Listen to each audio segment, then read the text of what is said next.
दोस्तों नमस्कार। आपके अपने चैनल घटना चक्र नॉलेज पर आप सभी लोगों का बहुत बहुत स्वागत है। आज हम लेकर उपस्थित हैं फिर से क्लास 6 यानी कि part 6 RRB NTPC ALP group D technician.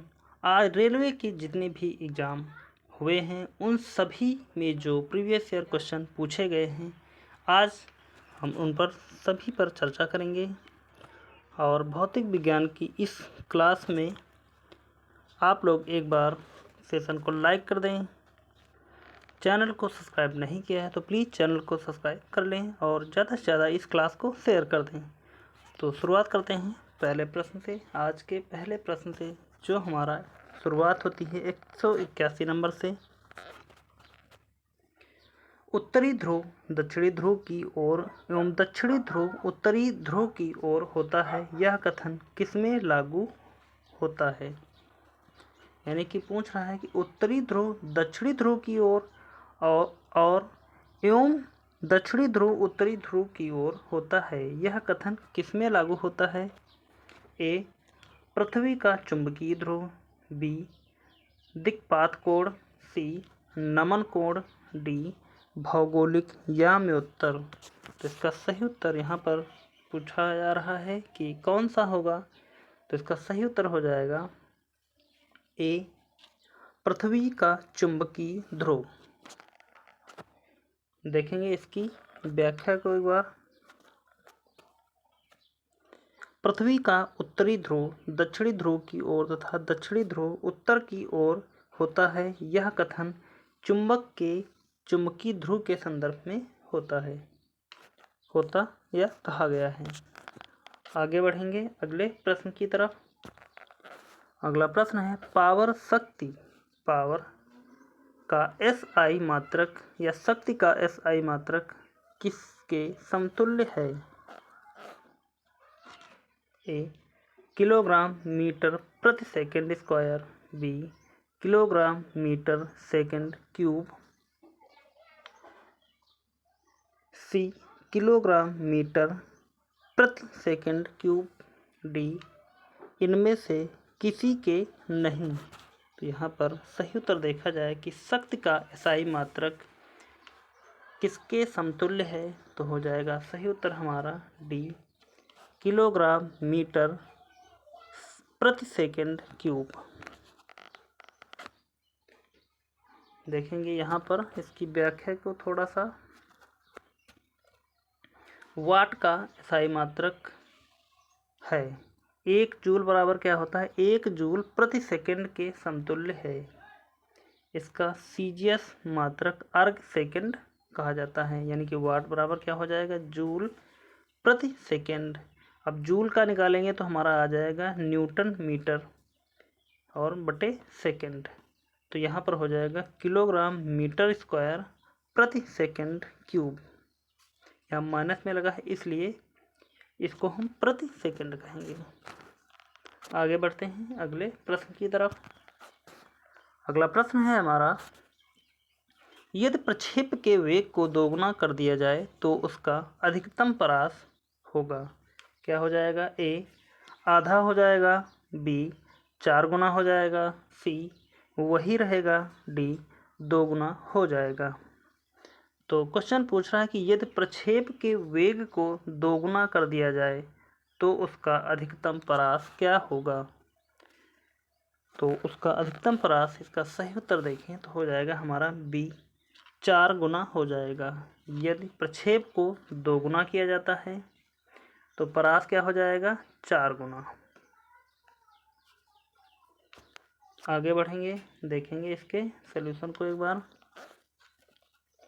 यदि प्रक्षेप के वेग को दोगुना कर दिया जाए तो उसका परास 4 गुना हो जाएगा।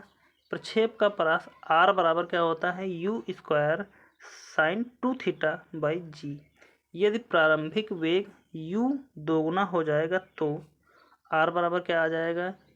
4u स्क्वायर 2 थीटा बाई जी, यानी कि 4r हो जाएगा।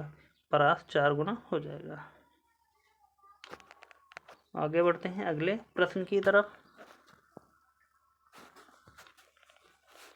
प्रक्षेप का पथ होता है, क्या हो जाएगा? ए कोई भी वक्रपथ बी परवलय, सी वृत्त, डी सरल रेखा।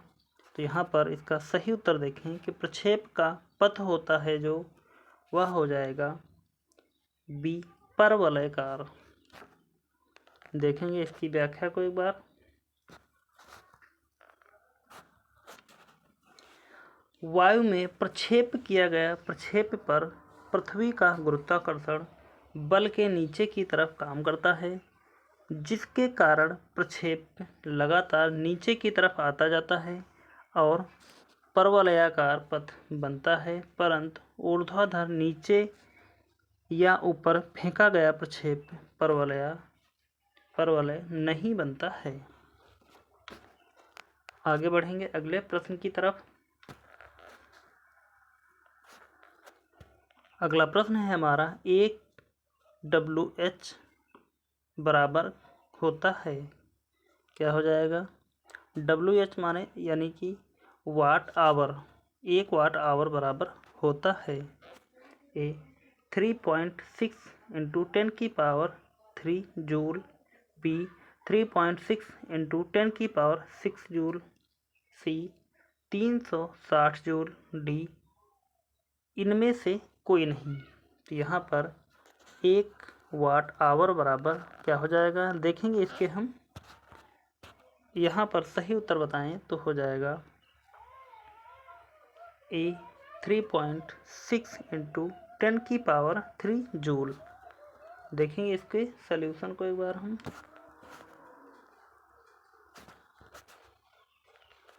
एक वाट आवर बराबर यानी कि 1 वाट गुणे 1 आवर। 1 वाट आवर का अर्थ है 1 वाट शक्ति द्वारा 1 घंटे में तय किया गया कार्य। चूँकि या इसलिए 1 वाट आवर बराबर 1 वाट गुणे 1 घंटा। 1 वाट 60 गुणे 60 सेकंड यानी कि 3600 जूल हो जाएगा। जब इनकी आपस में गुणा कर देंगे 60 और 60 की वाट का जूल हो जाएगा, यानी कि 3.6 × 10⁻³ जूल। अतः 1 वाट बराबर हमारा निकल कर आ जाएगा 3.6 × 10⁻³ जूल। आगे बढ़ते हैं अगले प्रश्न की तरफ। 1000 वाट बराबर है ए 1 अश्वशक्ति के, बी 1.341 अश्वशक्ति के, सी 1.541 अश्वशक्ति के, डी 1.741 अश्वशक्ति के। तो यहाँ पर सही उत्तर देखा जाए कि 1000 वाट बराबर है, किसके बराबर हो जाएगा? बी 1.341 अश्वशक्ति के बराबर हो जाएगा। 1000 वाट बराबर यानी कि 1000 वाट बराबर हो जाएगा 1.341।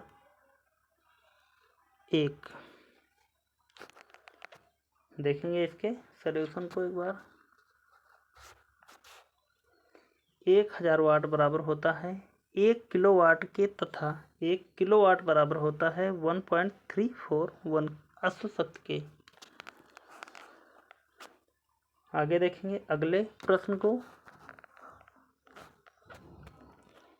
अगला प्रश्न है हमारा, निम्नलिखित में से कौन सी भौतिक राशि है जो मात्रा में वृद्धि के बाद भी अप्रभावित रहती है?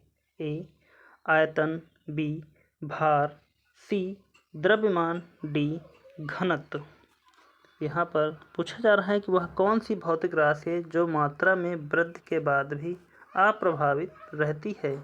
तो इसका सही उत्तर देखें तो हो जाएगा हमारा डी घनत्व। वह भौतिक राशि है जो मात्रा में वृद्धि कर दी जाए फिर भी अप्रभावित रहती है, यानी कि इसके वृद्धि करने पर भी इस पर कोई प्रभाव नहीं पड़ेगा। आगे देखेंगे इसके सॉल्यूशन को। वह घनत्व भौतिक राशि है, घनत्व वह भौतिक राशि है जिस मात्रा पर या मात्रा में वृद्धि पर कोई प्रभाव नहीं पड़ता है, क्योंकि पदार्थ की मात्रा में वृद्धि से आयतन, भार तथा द्रव्यमान बदल जाता है, जबकि पदार्थ का घनत्व नहीं बदलता है। आगे बढ़ेंगे अगले प्रश्न की तरफ।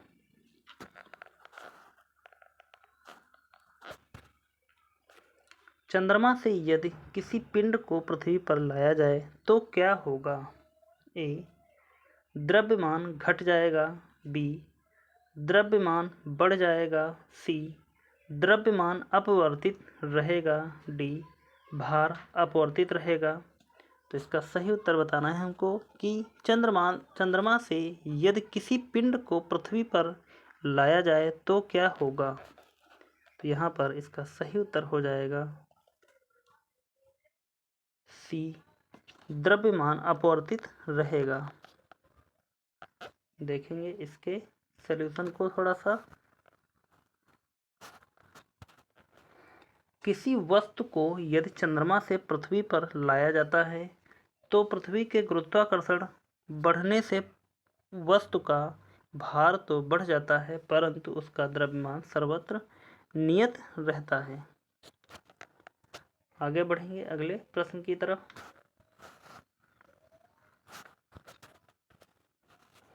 निर्वात में यदि 3 वस्तु लोहा, कागज और पत्थर को गिराया जाए तो पृथ्वी पर कौन पहले आएगा? ए, लोहा। बी, कागज। सी, पत्थर। डी, तीनों साथ आएंगे। तो यहाँ पर बहुत ही प्यारा सा क्वेश्चन है और पूछ रहा है कि निर्वात में यदि 3 वस्तु लोहा, कागज और पत्थर को गिराया जाए तो इन सबसे या इन तीनों में से सबसे पहले कौन जमीन पर आएगा या किस प्रकार आएंगे? 4 ऑप्शन दिए हुए हैं। हमको बताना है कि इसमें से इसका सही उत्तर कौन सा हो जाएगा। तो यहाँ पर सही उत्तर हो जाएगा हमारा डी, तीनों साथ साथ आएंगे, लोहा, कागज और पत्थर। यदि पूछा जाता कि वायु में इनको गिराया जाए तो सबसे पहले कौन आएगा? तो यहाँ पर पत्थर और लोहा सबसे पहले आ जाते हैं। लेकिन यहाँ सबसे मेन पॉइंट जो है यह है कि निर्वात में गिराया जा रहा है, यहाँ पर कोई आकर्षण बल नहीं लग रहा है, इसलिए तीनों एक साथ गिरेंगे। देखेंगे इसके सॉल्यूशन को।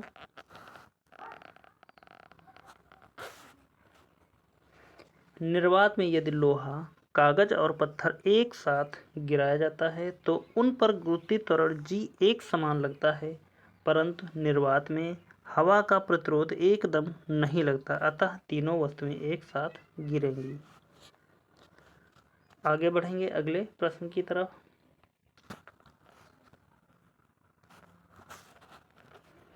किसी भी स्थान के पर्यावरण पर कारकों का नियंत्रण होता है।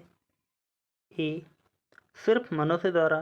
बी, जलवायु द्वारा। सी, पशुओं द्वारा। डी, उस स्थान की ऊंचाई द्वारा। तो यहाँ पर क्वेश्चन कह रहा है कि किसी भी स्थान के पर्यावरण पर कारकों का नियंत्रण रहता है, यानी कि जो भी हमारा वायुमंडल है या पर्यावरण है उस पर किसका नियंत्रण रहता है। तो यह 4 ऑप्शन दिए गए हैं, इनमें से हमको बताना है कि इसका सही उत्तर क्या हो जाएगा। तो यहाँ पर सही उत्तर देखें कि जलवायु का सर्वाधिक नियंत्रण होता है। देखेंगे इसके सॉल्यूशन को। किसी भी स्थान का पर्यावरण पर जलवायु कारकों द्वारा नियंत्रित होता है। जलवायु द्वारा पर्यावरण का निर्माण किया जाता है, यानी कि जहाँ कहीं भी पर्यावरण अच्छा है तो वहाँ की जलवायु अच्छी होगी। यानी कि पर्यावरण कहने का कुल मिलाकर मतलब यह है कि पर्यावरण के लिए सर्वाधिक उपयुक्त जलवायु है। जलवायु अच्छी है तो वहाँ का पर्यावरण अच्छा हो जाएगा, पेड़ पौधे होंगे, हरियाली होगी। यदि जलवायु अच्छी नहीं है तो वहाँ पर प्रदूषण फैल जाएगा। आगे देखते हैं अगले प्रश्न की तरफ। वायुमंडल की ओजोन परत हमें किससे बचाती है? ए, अल्ट्रा वायलेट किरण से। बी, कॉस्मिक किरण से। सी गामा किरणों से, डी एक्स किरणों से। तो यह बहुत ही अच्छा प्रश्न है। पूछ रहा है कि वायुमंडल की ओजोन परत हमें किससे बचाती है, यानी कि जो सूर्य से हानिकारक किरणें आती हैं वायुमंडल में प्रवेश करती हैं, उसके बाद में पृथ्वी तक पहुंचने में उनको कौन सी या ओजोन परत जो होती है पृथ्वी में हमारी, वह किन किरणों से बचाती है। तो यहाँ पर सही उत्तर देखें तो हो जाएगा ए, अल्ट्रावायलेट किरणों से बचाती है ओजोन परत। आगे देखते हैं इसके सॉल्यूशन को। वायुमंडल की ओजोन परत समताप मंडल के नीचे लगभग 20 से 30 किलोमीटर पृथ्वी तल से ऊपर पाई जाती है। यह सूर्य से आने वाली पराबैंगनी किरणों की 97 से 99% भाग को अवशोषित कर पृथ्वी तक पहुंचने से रोकती हैं, इसलिए यह पृथ्वी तक नहीं पहुंचती हैं और हमें ओजोन परत बहुत ही हानिकारक किरणों से बचाती है। इसलिए हम सभी लोगों को मिलकर पर्यावरण या प्रदूषण नहीं फैलाना चाहिए, जिससे ओजोन परत का क्षरण होता है। देखेंगे अगले प्रश्न को। निम्नलिखित में से कौन सी प्रक्रिया वृष्टि का रूप नहीं है। ए, ओस, बी, कोहरा, सी, वर्षा, डी, जलप्रपात। तो यहाँ पर पूछा जा रहा है कि निम्नलिखित में से कौन सी प्रक्रिया वृष्टि का रूप नहीं है। तो सही उत्तर देखा जाए तो हो जाएगा हमारा डी, जलप्रपात। निम्नलिखित में से कौन सी प्रक्रिया वृष्टि का रूप नहीं है, तो हो जाएगा हमारा जलप्रपात वृष्टि का रूप नहीं है। और बाकी यह ओस, वर्षा, कोहरा, यह तीनों वृष्टि का रूप हैं। देखेंगे इसके व्याख्या को एक बार। वायुमंडल से पानी का वाष्प से संघनित होकर गिरना वृष्टि की प्रक्रिया में आता है। ओस, कोहरा, वर्षा वृष्टि की प्रक्रिया है, परंतु जलप्रपात इस तरह की प्रक्रिया नहीं है। आगे देखेंगे अगले प्रश्न की तरफ।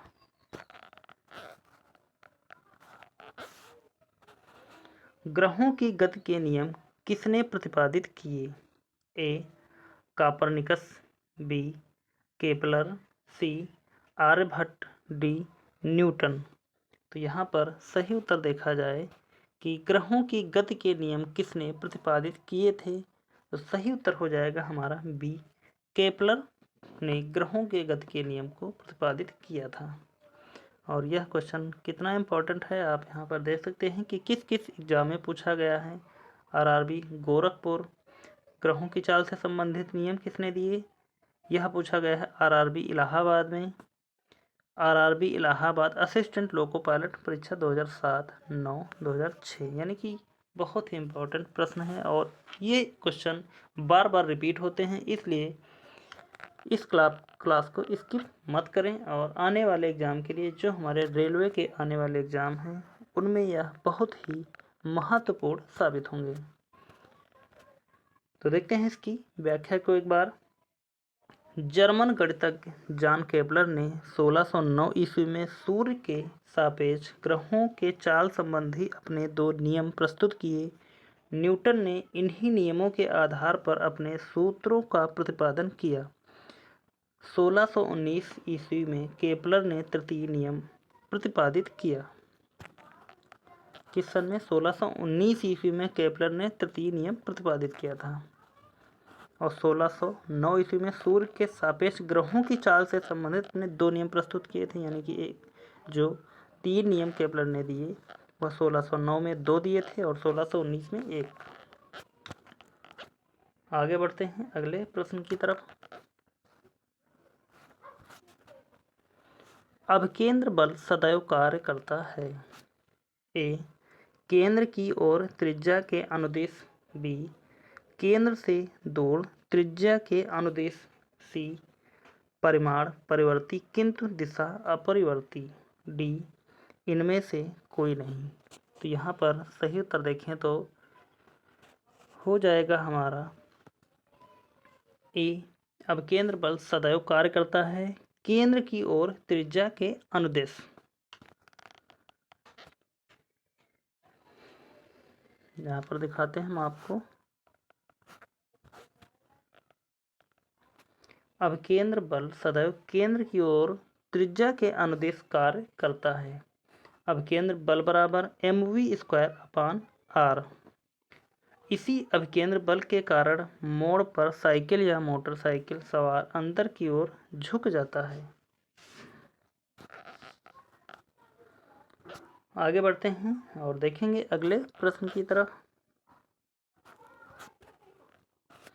एक पिंड ऊर्ध्वाधर रूप में फेंका जाता है तथा वह 10 मीटर की उच्चतम ऊंचाई तक ऊपर उठता है। वह वेग जिससे पिंड को ऊपर की तरफ फेंका गया था g बराबर 9.8 मीटर प्रति सेकंड। ए दिया ऑप्शन है हमारा 10 मीटर प्रति सेकंड, बी 18 मीटर प्रति सेकंड, सी 14 मीटर प्रति सेकंड, डी 7 मीटर प्रति सेकंड। तो इसका सही उत्तर देखें तो हो जाएगा हमारा सी 14 मीटर प्रति सेकंड। देखते हैं इसके सॉल्यूशन को एक बार। गति के तृतीय समीकरण से v² बराबर u² - 2gh होता है। यहाँ उच्चतम बिंदु v बराबर 0 है, h बराबर 10 है। चूँकि u² - 2 × 9.8 × 10 हो जाएगा। फिर हमारा u² हो जाएगा 19.6 × 10। u² बराबर 196 और जब u का मान निकालेंगे तो रूट हमारा 196 पर आ जाएगा। तो 196 का रूट जब हम 196 से रूट के बाहर निकालेंगे 196 का तो हमारा आ जाएगा 14। तो इस प्रकार 14 मीटर प्रति सेकंड हमारा सही उत्तर निकल कर आ जाएगा। आगे देखेंगे अगले प्रश्न की तरफ। पृथ्वी के भ्रमण की गति है। तो पृथ्वी के भ्रमण की गति क्या हो जाएगी? ए 2.8 किलोमीटर प्रति मिनट, बी 31 किलोमीटर प्रति मिनट, सी 25 किलोमीटर प्रति मिनट, डी 45.5 किलोमीटर प्रति मिनट। यानी कि पृथ्वी की परिभ्रमण गति जो है वह इन चार ऑप्शन में से हमको बताना है कि क्या हो जाएगी। तो यहाँ पर इसका सही उत्तर देखें तो हो जाएगा हमारा 2.8 किलोमीटर प्रति मिनट पृथ्वी की परिभ्रमण गति है। यानी कि परिभ्रमण का मतलब है जो पृथ्वी हमारी है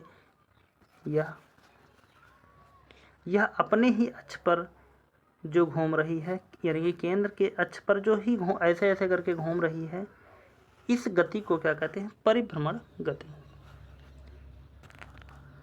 आगे देखते हैं अगले प्रश्न की तरफ।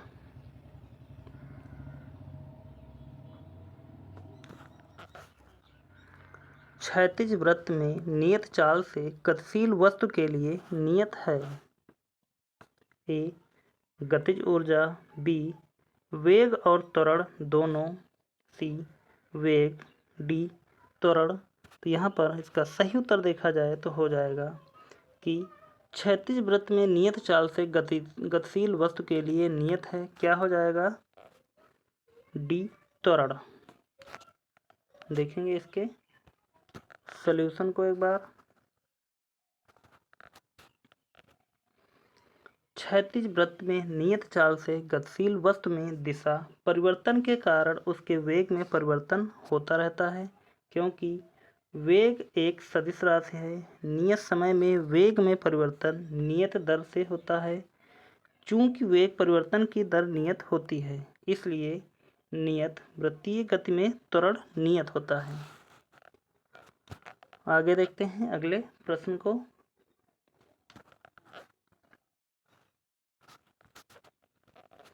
अगला प्रश्न है हमारा, किसी हवाई जहाज की ऊंचाई मापने के लिए प्रयुक्त उपकरण है।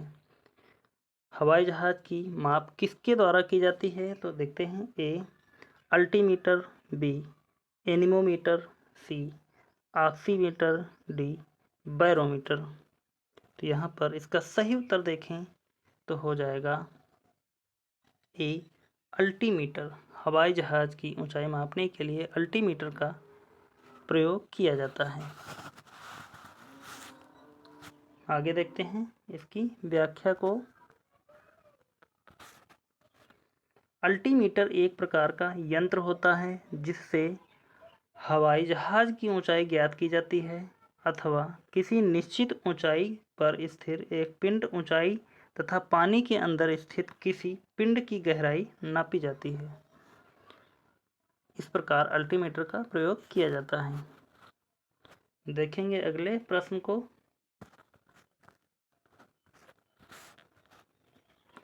किसी वस्तु का संवेग 5 सेकंड में 40 किलोमीटर प्रति सेकंड तक बढ़ने के लिए कितना बल लगाना होगा? ए 2 न्यूटन, बी 4 न्यूटन, सी 8 न्यूटन, डी 10 न्यूटन। तो यहाँ पर इसका सही उत्तर देखा जाए तो हो जाएगा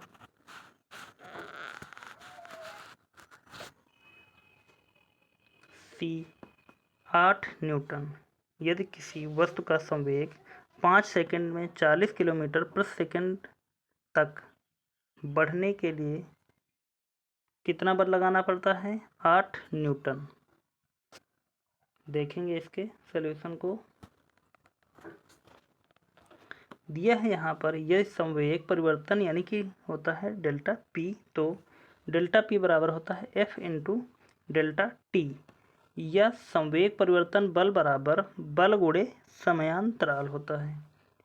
तो यहाँ पर हम इसका मान रखेंगे। संवेग परिवर्तन यानी कि 40 किलोग्राम मीटर प्रति सेकंड बराबर न्यूटन यानी कि एफ इंटू 5 से। अब यहाँ पर 40/5 हो जाएगा हमारा, बराबर निकल कर आ जाएगा 8। जब 5 8 40, तो इस प्रकार हमारा उत्तर हो जाएगा 8 न्यूटन।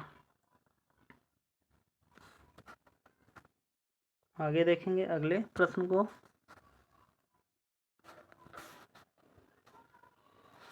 सौ वाट तथा 500 वाट के बल्ब के प्रतिरोधों का अनुपात क्या होगा यदि वोल्टता समान हो? ए 1:5, बी 5:1, सी 1:25, डी 2.5:1। तो इसका सही उत्तर देखिए तो हो जाएगा हमारा बी 5:1। देखेंगे इसके सॉल्यूशन को।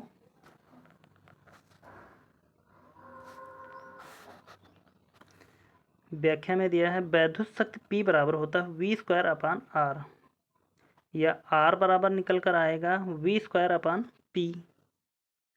यहाँ वोल्टता समान है। यदि प्रथम बल्ब की शक्ति P1 तथा दूसरे बल्ब की शक्ति P2 लिया जाए तो प्रतिरोध क्रमशः R1 तथा R2 ले लिया जाए तो।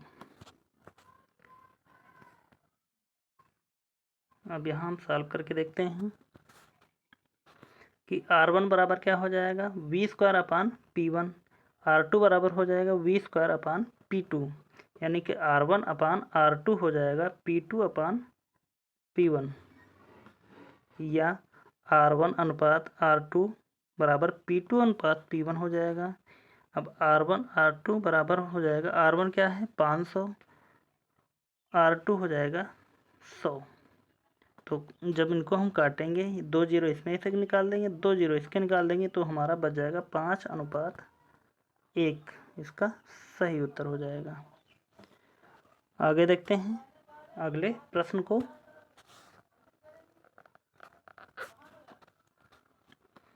अगला प्रश्न है किसी वस्तु को 9.8 मीटर प्रति सेकंड के वेग से ऊर्ध्वाधर ऊपर की ओर प्रक्षेपित किया गया है। धरातल पर पहुंचने में वस्तु द्वारा लिया गया समय होगा।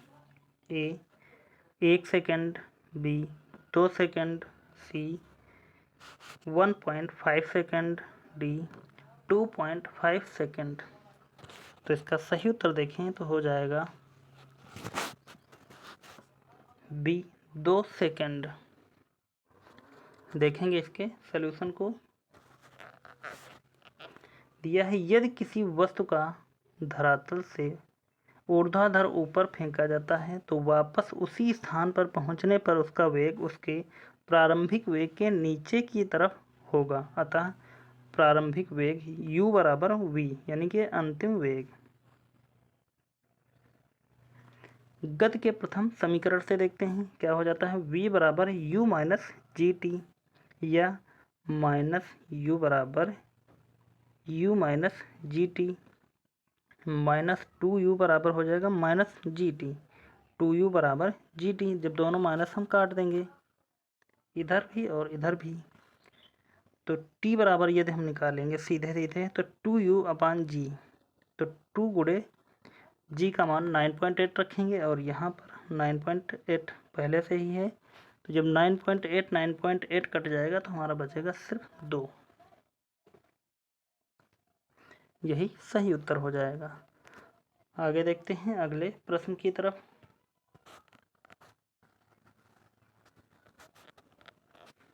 यदि किसी वस्तु का वेग 3 गुना बढ़ा दिया जाए तो इसकी गतिज ऊर्जा कितनी हो जाएगी।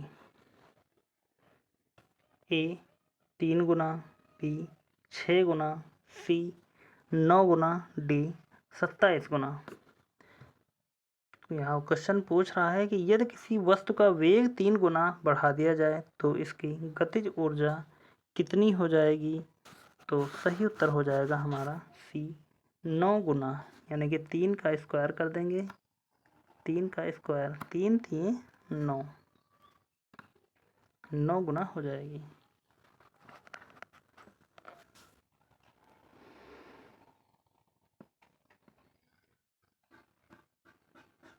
आगे देखते हैं अगले प्रश्न को। ऊर्जा संरक्षण के सिद्धांत का अर्थ है। ए ऊर्जा का पर्यावरण संरक्षण में उपयोग करके। बी ऊर्जा संरक्षित है, ना इसका सृजन होता है ना ही विनाश। सी हमें ऊर्जा को संरक्षित करना चाहिए। डी इनमें से कोई नहीं। तो इसका सही उत्तर यहाँ पर देखा जाए कि ऊर्जा संरक्षण के सिद्धांत का अर्थ है, क्या अर्थ है। ऊर्जा संरक्षित है, ना ही इसका सृजन होता है और ना ही विनाश। आगे देखेंगे अगले प्रश्न की तरफ, या इसकी व्याख्या को देखेंगे एक बार। ऊर्जा को एक रूप से दूसरे रूप में परिवर्तित किया जा सकता है, किंतु इसको ना तो उत्पन्न किया जा सकता है और ना ही नष्ट किया जा सकता है। इसी को ऊर्जा संरक्षण का सिद्धांत कहा जाता है कि ऊर्जा एक ऐसी युक्ति है, इसको ना ही नष्ट किया जा सकता है और ना ही खत्म किया जा सकता है, यानी कि ना ही उत्पन्न किया जा सकता है। इसको एक ऊर्जा से दूसरे में परिवर्तित किया जा सकता है। देखेंगे अगले प्रश्न की तरफ। और यहाँ पर अगर देखना चाहें कि जैसे हम सूर्य के द्वारा जो हम किरणें आती हैं उनसे क्या प्राप्त करते हैं। सूर्य की किरणों से ऊर्जा जो आती है, एक तरफ सूर्य पैनल लगा होता है, यहाँ पर इस पर सूर्य की किरणें पड़ती हैं, तो इसको हम ऊर्जा में कन्वर्ट करते हैं। यहाँ पर स्टोर नहीं कर पा रहे हैं, स्टोर यहाँ से हम सीधे निकाल कर एक बैटरी में इसको स्टोर करेंगे।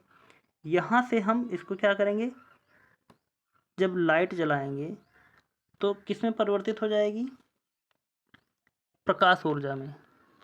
इसके अंदर जब आएगी तो यह कौन सी है, इसमें रासायनिक ऊर्जा हो जाएगी। अभी यहाँ पर क्या थी, सौर ऊर्जा, इसमें आई रासायनिक ऊर्जा, इसमें हो गई प्रकाश ऊर्जा। तो इस प्रकार ऊर्जा का क्रम बदलता रहेगा और ऊर्जा को कभी खत्म नहीं किया जा सकता है।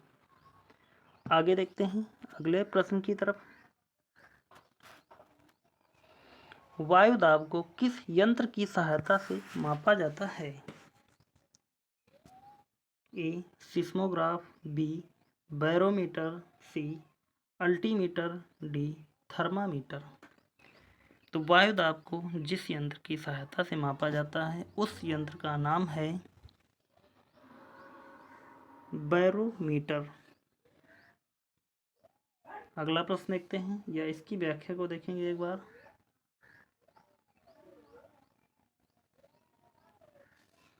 बैरोमीटर पारे के दाब के आधार पर बनाया जाता है। वायुमंडल का दाब पारे के स्तंभ की ऊंचाई के बराबर मापा जाता है।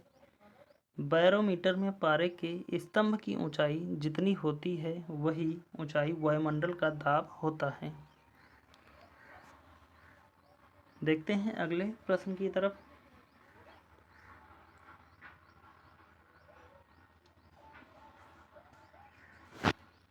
अगला प्रश्न है हमारा गेज दाब यानी कि परम दाब है। क्या है? गेज दाब +1 बार। बी गेज दाब +2 बार। सी गेज दाब -1 बार।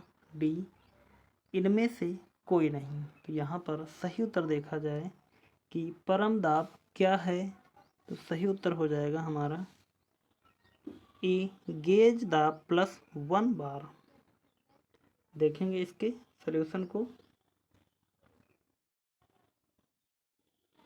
परम दाब बराबर होता है गेज दाब प्लस वायुमंडल का दाब, यानी कि गेज दाब +1 बार हो जाएगा। यहाँ वायुमंडल का दाब बराबर 1 बार होता है। 1 बार का मतलब वायुमंडल दाब।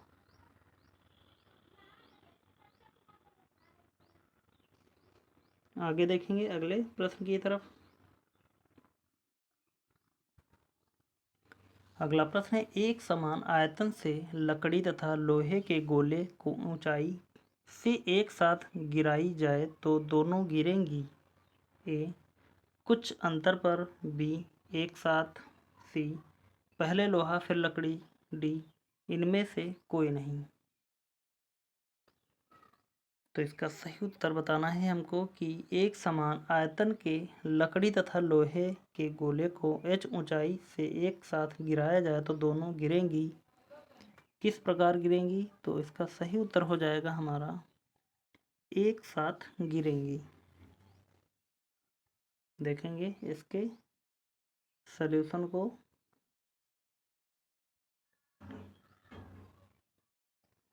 लकड़ी तथा लोहे के गोले को एक साथ गिराने पर गुरुत्वीय त्वरण का मान दोनों पर बराबर लगता है।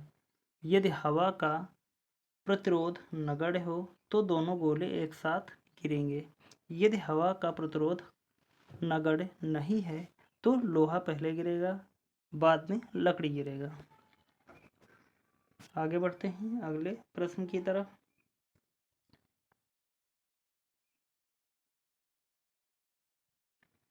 किसी ऊंचाई से पृथ्वी की ओर स्वतंत्रतापूर्वक गिर रही वस्तु एक समान से गिरती है। ए गति। बी त्वरण।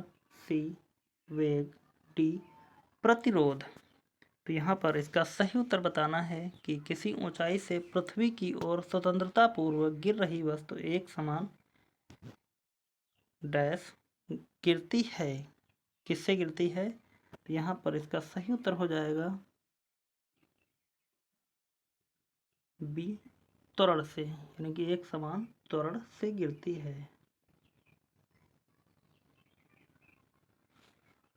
देखेंगे इसके व्याख्या पर।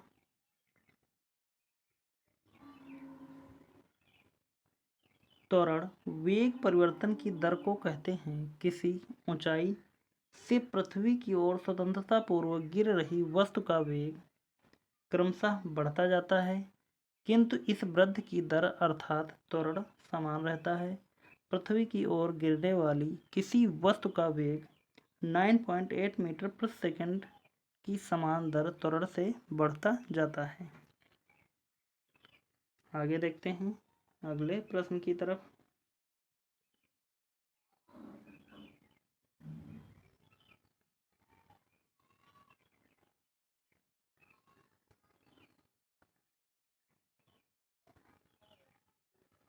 अगला प्रश्न हमारा शक्ति कहलाती है ए कार्य करने की दर। बी कार्य करने की क्षमता। सी दशा परिवर्तन की दर। डी गति परिवर्तन की दर। तो यहाँ पर इसका सही उत्तर देखा जाए कि शक्ति कहलाती है, क्या कहलाती है?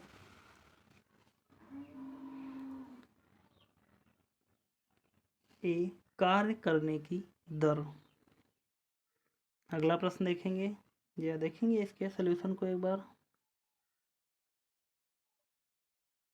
कार्य करने की दर को शक्ति या सामर्थ्य कहते हैं। शक्ति का सूत्र होता है कार्य बटे समय।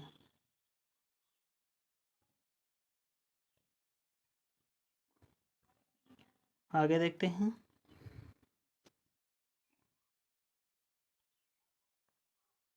अगला प्रश्न है हमारा, घड़ी की कुंडलित कमानी में ऊर्जा होती है। ए गतिज ऊर्जा, बी स्थितिज ऊर्जा, सी दाब ऊर्जा, डी रासायनिक ऊर्जा।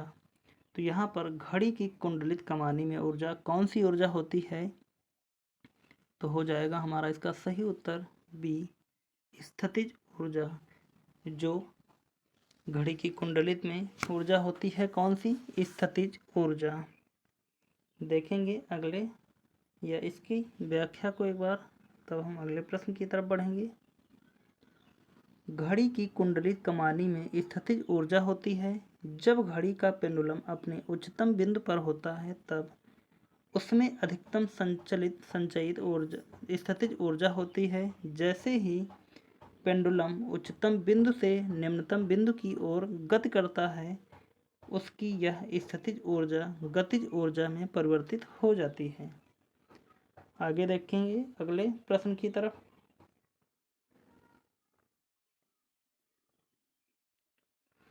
पेड़ की डाल पर बैठा एक बंदर अचानक जमीन की ओर नीचे गिरता है। यह डैश का एक उदाहरण है।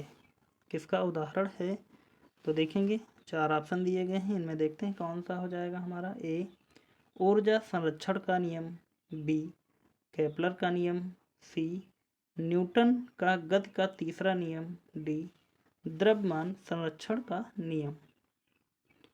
यानी कि पेड़ की डाल पर बैठा एक बंदर अचानक जमीन की ओर नीचे गिरता है। यह किसका एक उदाहरण है? तो किसका उदाहरण हो जाएगा? ए ऊर्जा संरक्षण का नियम यहाँ पर लागू हो जाएगा। ए देखेंगे अगले प्रश्न या इसकी व्याख्या को। पेड़ की डाल पर बैठा एक बंदर अचानक जमीन की ओर नीचे गिरता है। यह ऊर्जा के संरक्षण नियम का एक उदाहरण है। ऊर्जा के नियम में कहा गया है कि ऊर्जा का निर्माण या विनाश नहीं किया जा सकता है। ऊर्जा को केवल एक रूप से दूसरे रूप में परिवर्तित किया जा सकता है। पेड़ की डाल पर बैठे बंदर में उसकी स्थिति के कारण स्थितिज ऊर्जा होती है एवं बंदर नीचे गिरता है तो उसकी स्थितिज ऊर्जा गतिज ऊर्जा में परिवर्तित हो जाती है। आगे देखते हैं अगले प्रश्न को।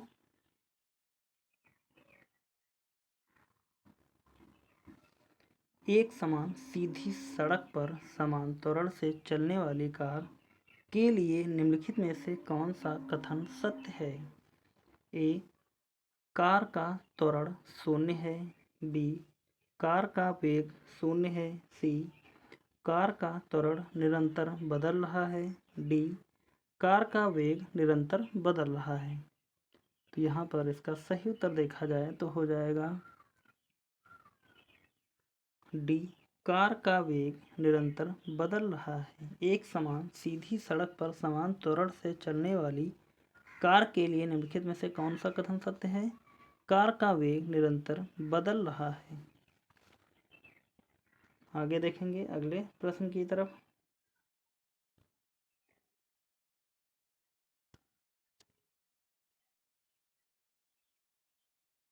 यांत्रिक ऊर्जा को विद्युत ऊर्जा में रूपांतरित करने के लिए कौन से उपकरण का उपयोग किया जाता है? ए फोटो सेल का, बी विद्युत मोटर का, सी डायनमो का, डी बैटरी का। तो यांत्रिक ऊर्जा को विद्युत ऊर्जा में रूपांतरित करने के लिए कौन से उपकरण का उपयोग किया जाता है? तो इसका सही उत्तर हो जाएगा हमारा सी डायनमो का। आगे देखते हैं अगले प्रश्न से पहले हम इसकी व्याख्या को देखेंगे। डायनमो यांत्रिक ऊर्जा को विद्युत ऊर्जा में रूपांतरित करता है। यह विद्युत चुम्बकीय प्रेरक के सिद्धांत पर कार्य करता है। अगला प्रश्न,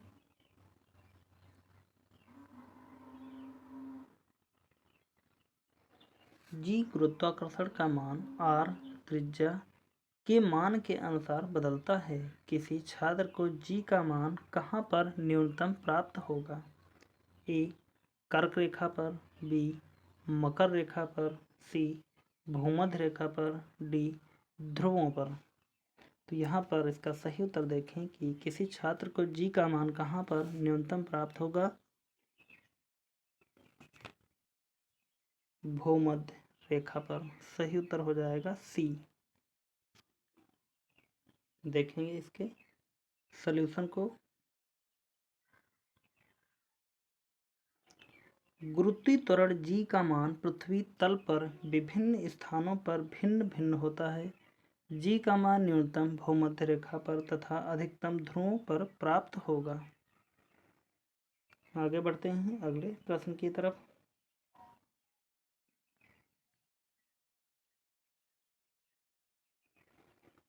पृथ्वी या गुरुत्वाकर्षण के खिंचाव की प्रतिक्रिया में अंकुर और जड़ों में क्रमशः ऊपर और नीचे की ओर होने वाली वृद्धि को क्या कहा जाता है?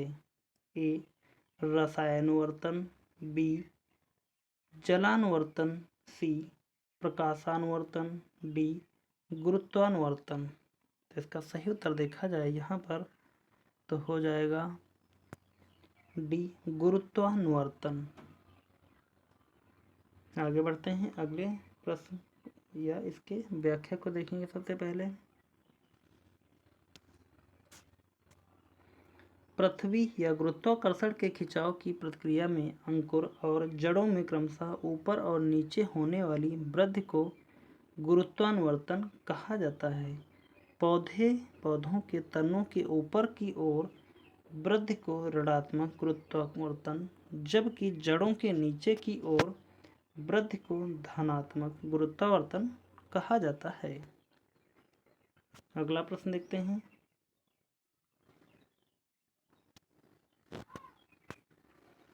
अगला प्रश्न दिया गया है, एक निश्चित बल 10 किलोग्राम द्रव्यमान की एक वस्तु पर 2 सेकंड तक कार्य करता है। इसमें वस्तु का वेग 5 मीटर प्रति सेकंड से बढ़कर 10 मीटर प्रति सेकंड हो जाता है। लगाए गए बल का परिमाण ज्ञात करें। अब यदि समान बल 5 सेकंड तक लगाया जाता है तो वस्तु का अंतिम वेग क्या हो जाएगा? तो यह बहुत ही बड़ा क्वेश्चन है। इसको हम सीधे आंसर इसका बताते हैं कि इसका सही उत्तर क्या हो जाएगा? सी लगाया गया बल 25 न्यूटन, अंतिम वेग 17.5 मीटर प्रति सेकंड होगा। बढ़ते हैं अगले प्रश्न की तरफ।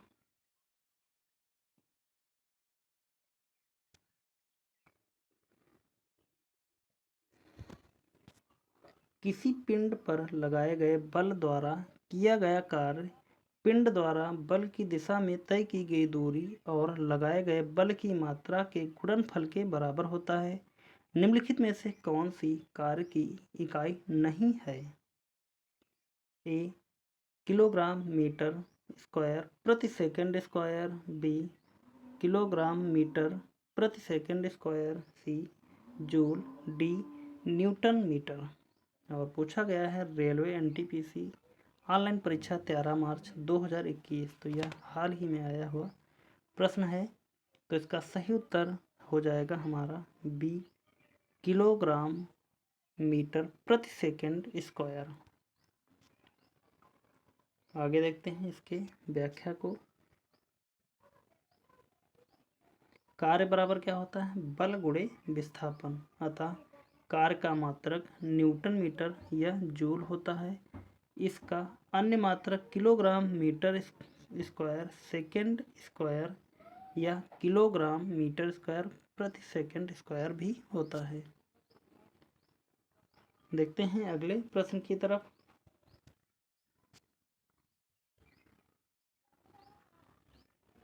अगला प्रश्न है, निम्नलिखित में से कौन सा सबसे कमजोर बल है? ए नाभिकीय बल, बी विद्युत बल, सी उत्प्लावन बल, डी गुरुत्वाकर्षण बल। तो यहाँ पर पूछा जा रहा है कि निम्न में से सबसे कमजोर बल है, तो यहाँ पर सबसे कमजोर बल जो है वह हो जाएगा डी गुरुत्वाकर्षण बल। देखेंगे अगले प्रश्न को या इसकी व्याख्या को एक बार। यहाँ पर दिया गया है, गुरुत्वाकर्षण 4 मूलभूत बलों में सबसे कमजोर बल होता है, किंतु इसकी सीमा अनंत होती है। 4 मूलभूत बल, नंबर 1 गुरुत्वाकर्षण बल, नंबर 2 विद्युत चुंबकीय बल, नंबर 3 कमजोर परमाणु बल और नंबर 4 दिया गया है मजबूत परमाणु बल। देखेंगे अगला प्रश्न। अगला प्रश्न है हमारा, आइजैक न्यूटन द्वारा गति के कितने नियम प्रतिपादित किए गए थे? ए 5, बी 3, सी 2, डी 4। तो आइजैक न्यूटन द्वारा जो नियम प्रतिपादित किए थे उनकी संख्या है 3। आगे देखते हैं इसके सॉल्यूशन को।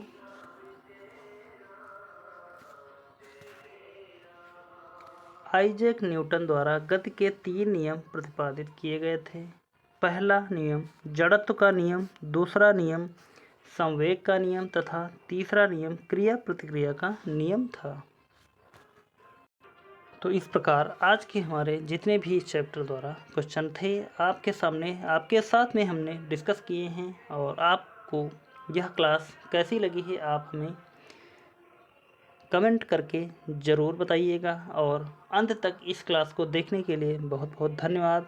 और अभी तक क्लास को लाइक नहीं किया है तो प्लीज़ एक बार आप सभी लोग वीडियो को लाइक कर दें। चैनल को सब्सक्राइब नहीं किया है तो प्लीज़ आप सभी लोग चैनल को सब्सक्राइब कर लें और इस क्लास को ज़्यादा से ज़्यादा शेयर कर दें, ताकि यह ज़्यादा से ज़्यादा लोगों तक पहुंच सके। तो मिलते हैं फिर अगली क्लास में। आपका समय शुभ हो। धन्यवाद।